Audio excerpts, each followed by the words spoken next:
Hey everyone, today I'm gonna show you how to delete Instagram block list without unblock. Simply, you just open your Instagram, press on to profile, press on three line, scroll down, showing it to block list.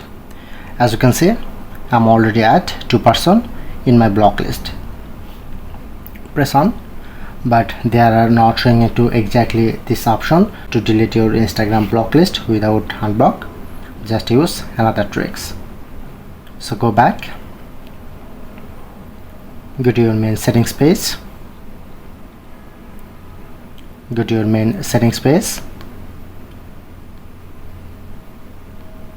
showing it to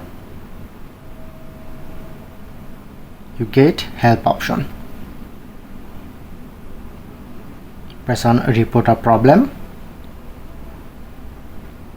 Okay, press on and you just write this text. Just copy my all text and press on to send. Okay, now it's send it. So you just wait some time. Waiting after some time, now I'm checking. Press on profile, three line, showing it to block list. I have two block list but not showing it to this person. Now it's delete. So that's it.